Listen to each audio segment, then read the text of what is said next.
The farmland of Plainfield, Wisconsin, was supposed to be safe. It was the kind of small American town where neighbors waved at each other, doors were left unlocked, and Sunday mornings were spent at church. But beneath the snow-covered fields and quiet country roads lived a man who would one day become a legend. Not because of kindness or greatness, but because his twisted mind helped shape the most terrifying villains in movie history. Norman Bates, Leatherface, Buffalo Bill, all of them were born from the same place. The haunted mind of Ed Gein, when police finally entered his farmhouse in 1957. They didn't just find evidence of murder, they stepped into a nightmare that felt ripped straight from a horror movie.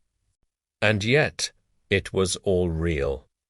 The lampshades weren't made of cloth, the bowls weren't carved from wood, and the masks hanging in his bedroom weren't theatrical props, they were human faces. But how does a boy from a farming family in rural Wisconsin grow into a man capable of such darkness? To understand Ed Gein, we have to go back to his childhood, to the house where horror was born.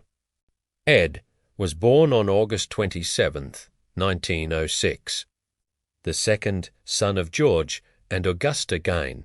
Life on their small farm was harsh, but the real hardships came from inside the home. His father, George, was a violent alcoholic. He couldn't hold down steady work, drifting between jobs as a carpenter, tanner, and insurance salesman, but always failing. He drank away what little money he earned and often lashed out in drunken fits. He was weak, both physically and emotionally, something Ed's mother never let him forget. His mother, Augusta, was the opposite. She was fiercely religious, controlling, and utterly convinced that the world outside their farmhouse was wicked. To her, women aside from herself were evil. She believed they were the root of sin, temptation, and corruption. She raised her sons, Henry and Ed, with strict moral lessons, reading them the Bible daily and warning them of eternal damnation. In Augusta's eyes, salvation could only be found through obedience to her and through purity. She isolated her sons from the outside world. They weren't allowed to make friends. They weren't allowed to explore. Instead, their lives revolved around the farm, the Bible, and their mother's lectures. Ed was especially vulnerable to Augusta's grip. He adored her, clung to her every word, and believed her warnings about women, sin, and punishment. While his older brother Henry grew skeptical and tried to distance himself, Ed worshipped her. To him, Augusta wasn't just a mother, she was a godlike figure. At school, Ed struggled. He was shy, awkward, and often the target of bullies. His lazy eye and speech impediment made him stand out, and his inability to connect with other children left him isolated. Teachers noticed that he sometimes laughed at the wrong moments, smiling to himself as if hearing voices or jokes that no one else could hear. Still, he managed to pass his classes and even showed a strange fascination with anatomy. He loved reading adventure stories, tales of headhunters, and later, books about Nazis and cannibal tribes. The seeds of obsession were quietly being planted, even if no one yet noticed. But the strongest influence was always Augusta. Every lesson, every warning, every sermon she thundered at him sank deep into Ed's mind. She taught him that sex was evil, that women were corrupt, and that he should remain pure. To Ed, the outside world was filthy, dangerous, and full of temptation. His only safe place was at his mother's side. As he grew into his teenage years, that attachment only deepened. He didn't date. He didn't socialize. He didn't rebel. Instead, he worked the farm, read his books, and listened to his mother. And while the world outside Plainfield was marching toward modernity, the roaring 20s jazz, music, flappers, and freedom, Ed Gein remained trapped in an old farmhouse under the iron rule of a woman whose fear of sin would one day create one of the darkest chapters in American history. By the time Ed Gein reached adulthood, life in the Gein household hadn't changed much. The farm remained isolated. The outside world was still forbidden. And Augusta's voice still ruled every corner of the home, but cracks were beginning to show. Ed's older brother, Henry, had started to push back. He found Augusta's strict teachings suffocating and unnatural. Unlike Ed, who worshipped her, Henry questioned her judgments and grew concerned about the unhealthy relationship between his younger brother and their domineering mother. Henry even dated women, trying to build a normal life beyond the farm. And whenever he did, he'd warn Ed about Augusta's control, suggesting that their mother's grip wasn't holy, it was destructive. To Ed, these words felt like betrayal. His brother was insulting the very person he loved most. Then, in 1944, something strange happened, something that would leave Ed more isolated than ever. That spring, a fire broke out on the farm. Ed and Henry were said to be burning marsh vegetation when the flames got out of control. The fire spread rapidly, smoke choking the air, flames lighting up the night sky. When firefighters finally arrived, they found Ed alone. Henry's body was discovered later, lying face down. Oddly, he was in an area untouched by fire. Even more suspicious, his head showed signs of bruising. The official report listed the cause as asphyxiation, and the death was ruled accidental. But many later believed Henry's death wasn't an accident at all. Perhaps Ed, in his twisted loyalty, saw his brother's doubts about Augusta as unforgivable. Perhaps the fire was a convenient cover. With Henry gone, Augusta's control over Ed became absolute. Only a year later, tragedy struck again. Augusta suffered a series of strokes, and Ed cared for her with total devotion. He cooked, cleaned, and never left her side. But in December 1945, she died. For most people, the death of a parent is devastating but survivable. For Ed Gein, it was catastrophic. His entire world collapsed. Augusta wasn't just his mother, she was his anchor, his moral compass, his God. Without her, Ed was adrift. Neighbors noticed the change immediately. While Ed had always been quiet and odd, now he seemed completely lost. He boarded up most of the farmhouse, sealing Augusta's rooms like a shrine. The parlor, the upstairs bedrooms, even the sitting room all locked away, preserved in the exact state she had left them. Ed himself lived in just a small corner of the house. A single bedroom, the kitchen. The rest of the house grew filthy, cluttered with garbage, old newspapers, and eventually something far worse.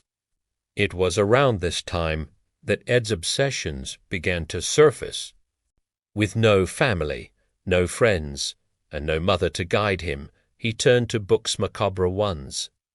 He devoured pulp, magazines about Nazi atrocities, tales of cannibals, and sensational stories about headhunters who decorated their homes with bones and skin.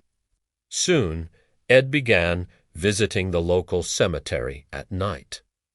By day, he was still the quiet handyman who did odd jobs for neighbors babysitting children.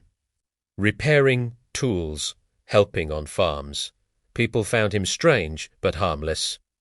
At night, though, Ed dug into graves, pulling out the bodies of recently buried women, not just any women who resembled Augusta. Middle-aged, heavy-set, stern. He brought the corpses home, and in the privacy of his farmhouse, he experimented. He skinned them. He preserved their faces. He tanned their hides. He turned human remains into household objects.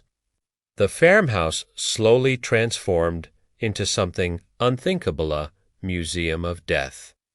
Yet to outsiders, Ed Gein remained the same odd, quiet man. He ran errands. He did chores. He seemed polite, if socially awkward. Children, oddly enough, liked him. He told them stories, showed them his farm tools, and even let them hang around. But behind the boarded windows of his farmhouse, Ed's loneliness and obsession were spiraling. He wanted to bring his mother back, not just in memory, but in flesh. The grave robberies were only the beginning. Soon he would turn to murder. For years, Ed Gein's crimes were confined to the cemetery. Quietly, under the cover of night, he dug up bodies, carried them back to his farmhouse, and transformed them into grotesque trophies. It was sick. It was disturbing. But for a long time it was invisible. But eventually, digging up the dead wasn't enough.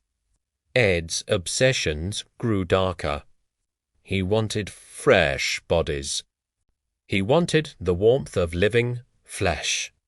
And so, he turned from grave robber to murderer. On December 8, 1954, a woman named Mary Hogan vanished. Mary was a tavern owner in Pine Grove, a nearby town. She was in her 50s, brash, outspoken, and tough, a stark contrast to the timid Ed. Neighbors recalled hearing her curse and swear like a sailor, often laughing loudly behind the bar. That night, Mary disappeared. Her tavern was found empty, her purse left behind, and a trail of blood led out the back door into the snow. The case baffled investigators. There were no witnesses, no signs of robbery, and no clear motive. For years, Mary Hogan's disappearance remained unsolved. But in Plainfield, whispers started. Ed Gein would sometimes make strange comments. Once, while talking with a local, he joked, "She's not missing. She's down at my house right now." People laughed, assuming it was Ed's awkward sense of humor. No one thought twice about it. After all, Ed was harmless, or so they believed. On November 16, 1957, Plainfield woke up to a chilling scene. Bernice Worden, the 58-year-old owner of the local hardware store, was missing. The store was empty, the cash register was open, and there was a pool of blood on the floor. Her truck was gone. The last receipt, written that morning, was for antifreeze sold to Ed Gein. Police quickly tracked him down. He was arrested at a neighbor's house later that day. When they questioned him about Bernice, Ed calmly replied, "She's at the house." The officers didn't know what he meant. But soon they would. The farmhouse of nightmares. That evening, investigators entered Ed Gein's farmhouse. What they found shocked even the most hardened lawmen. In a shed, they discovered Bernice Worden's body decapitated and hung upside down, gutted like a deer. Inside the house, the horrors multiplied. A chair upholstered with human skin, a lampshade made from a face, bowls carved from skulls, a belt fashioned from nipples, boxes filled with noses, masks made of human faces, some carefully preserved, others shriveled. A woman, suit stitched from human skin, which Ed admitted he wore to become his mother. The farmhouse was filthy, cluttered with junk, magazines, and rotting food. But the most grotesque items were carefully crafted, displayed like decorations. It was no longer just a farmhouse, it was a house of horrors. The town reacts when news of Ed Gein's crimes spread. Plainfield was thrown into chaos. Reporters swarmed the town. Locals locked their doors at night. Parents kept their children close. People who had once waved to Ed, hired him for odd jobs, or trusted him with their kids were now horrified. The quiet, awkward handyman wasn't harmless at all. He was a monster. And as investigators pieced together the evidence, they realized Mary Hogan's disappearance was no mystery. Her remains were among the artifacts in Ed's home. Ed's confession. During questioning, Ed confessed in a calm, matter-of-fact way. He admitted to grave robbing. He admitted to taking bodies. He admitted to killing Bernice Worden and Mary Hogan, but to him it wasn't murder in the way most people saw it. Ed claimed he was in a trance, that he didn't fully remember the acts. He said he wanted to create a woman's suit so he could literally step into his mother's skin so he could become Augusta again. It was obsession turned into madness. The people of Wisconsin couldn't believe it. Their neighbor, their handyman, their babysitter had been living among them with a house full of human remains.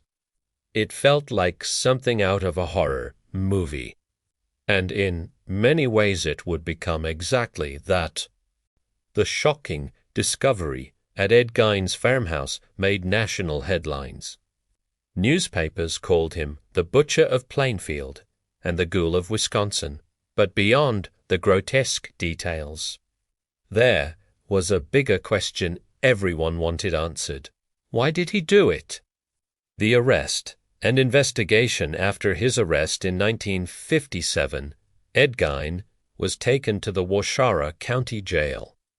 Small-town sheriffs and state investigators crowded around him, eager to understand the mind behind the madness. What shocked them most wasn't his brutality, it was his calmness. Ed didn't scream, deny, or protest. He spoke in a quiet, polite voice. He described, almost casually, how he dug up graves, chose women who resembled his mother, and crafted his macabre trophies. When asked why he killed Bernice Worden, he claimed he was confused. He said he sometimes felt like his mother's spirit was calling him to do things. Competency and insanity doctors examined him, and their conclusions were clear. Ed Gein was not sane. He was diagnosed with schizophrenia and deemed legally insane. Psychologists explained that his crimes weren't driven by pure sadism, but by delusion, grief, and obsession. Still, the horror of what he had done made many question if insanity was just an excuse. How could anyone create masks of human faces, furniture from skin, and call it anything but evil? The debate raged: was Ed Gein a monster born, or a man broken by isolation and his mother's abuse? The trial in 1968, more than a decade after his arrest, Ed Gein was finally put on trial for the murder of Bernice Worden. The courtroom was packed with reporters, psychologists, and townspeople who wanted justice, but the trial was short. The jury never got to deliberate. The judge ruled that Gein was not guilty by reason of insanity. Instead of prison, he was sent to Central State Hospital for the criminally insane. There, Ed lived out the rest of his life. Reports say he was a model patient, quiet, polite, and obedient. He read the Bible, worked as a maintenance man, and even joined group activities. To his doctors, he seemed almost normal. But the outside world never forgot. Pop culture impact. Ed Gein's crimes didn't just terrify Wisconsin, they reshaped horror forever. Hollywood quickly seized on the grotesque details of his life. Writers and filmmakers saw in him the blueprint of a new kind of horror, not supernatural monsters, but ordinary men hiding unimaginable darkness. In 1959, Robert Bloch published the novel Psycho, directly inspired by Gein. The character, Norman, Bates, a timid man obsessed with his mother, was born from Gein's story. Alfred Hitchcock's 1960 film adaptation became one of the most iconic horror movies ever made. In 1974, the Texas Chainsaw Massacre introduced Leatherface, a killer who wore masks of human skin, again inspired by Gein. In 1991, The Silence of the Lambs brought Buffalo Bill, a murderer who skinned women to create a woman's suit. The echoes of Gein's crimes were unmistakable. Without Ed Gein, these legendary horror villains might never have existed. His legacy became entwined with the birth of modern horror. Ed's final years. Ed Gein remained institutionalized until his death in 1984. He died quietly at age 77 from respiratory failure, having spent over half his life locked away. When he passed, some townsfolk admitted relief. Others feared even in death Ed would haunt Plainfield, and in a way he did. The grave robber robbed in a twist of fate. After his burial in Plainfield Cemetery, Ed Gein's own grave was vandalized. People chipped away pieces of his tombstone as souvenirs. Eventually, the headstone was stolen completely. It wasn't recovered until years later, in 2001, found in Seattle, Washington. Authorities never replaced it. Today, Ed Gein's grave lies unmarked, just another irony in the story of the man who once disturbed countless others' graves. Legacy. Ed Gein's name became more than just a criminal record. He became a cultural symbol. To psychologists, he represented the dangerous mix of trauma, isolation, and untreated mental illness. To the public, he became the embodiment of evil hiding in plain sight. To Hollywood, he was the spark that lit a new era of horror. And yet, perhaps the most disturbing part of Ed Gein's story isn't his farmhouse of horrors or his trophies of human skin. It's the fact that, for so long, no one suspected him. The quiet, helpful handyman, the man who babysat children, the neighbor who fixed your fences, sometimes the monsters we fear most, are the ones we least expect.